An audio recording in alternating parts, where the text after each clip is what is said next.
चिड़िया और एक किसान की स्टोरी सुनाता हूँ। एक गांव में एक किसान रहता था। उसका गांव के बाहर एक छोटा सा खेत था।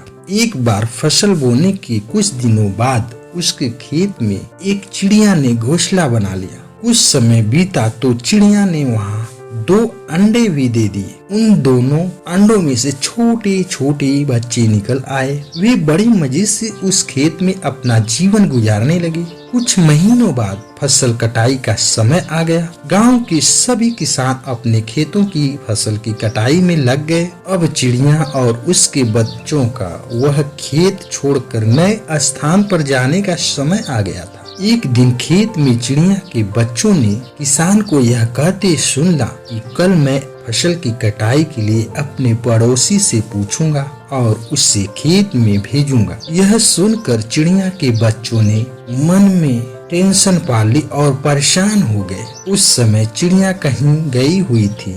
जब वह वापस लौटी तो बच्चों ने उसे किसान की बात बताते हुए कहा, माँ, आज हमारा यहाँ अंतिम दिन है। रात में हमें दूसरे स्थान के लिए यहाँ से निकलना होगा। चिड़िया ने उत्तर दिया, इतनी जल्दी नहीं बच्चों, मुझे नहीं लगता कि कल खेत में फसल की कटाई होगी। चिड़िया की ये कही बात सही साबित हुई।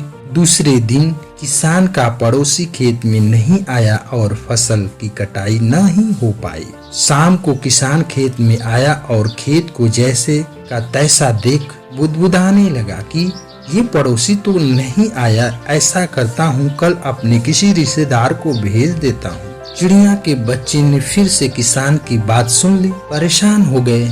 जब चिड़िया को उन्होंने यह बात बताई तो वह बोली, तुम लोग चिंता मत करो, आज रात हमें जाने की जरूरत नहीं है। मुझे नहीं लगता कि किसान का रिश्तेदार आएगा। ठीक ऐसा ही हुआ और किसान का रिश्तेदार अगले दिन खेत नहीं पहुंचा। चिड़िया के बच्चे हैरान थे कि उसकी माँ की हर बात सही हो रही है। अगली शाम किसान जब खेत आया तो खेत की वही स्थिति देख बुदबुदाने लगा कि ये लोग तो कहने के बाद भी कटाई के लिए आते नहीं हैं। कल मैं खुद आकर फसल की कटाई शुरू करूंगा। चिड़िया के बच्चों ने किसान की यह बात भी सुनकर अपनी माँ को जब उन्होंने यह बताया तो वह बोली, बच्चों, अब समय आ गया है ये खेत छोड़ने का। हम आज रात ही एक खेत छोड़कर दूसरी जगह चले जाएंगे।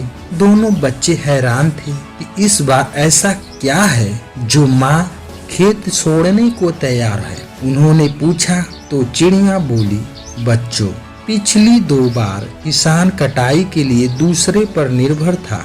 दूसरों को कहकर उसने अपने काम से पल्ला झाड़ लिया था, लेकिन इस बार ऐसा नहीं है। इस बार उसने यह जिम्मेदारी अपने कंधों पर ले ली है, इसलिए वह अवश्य आएगा। उसी रात चिड़िया और उसके बच्चे उस खेत से उड़ गए और कहीं और चले गए।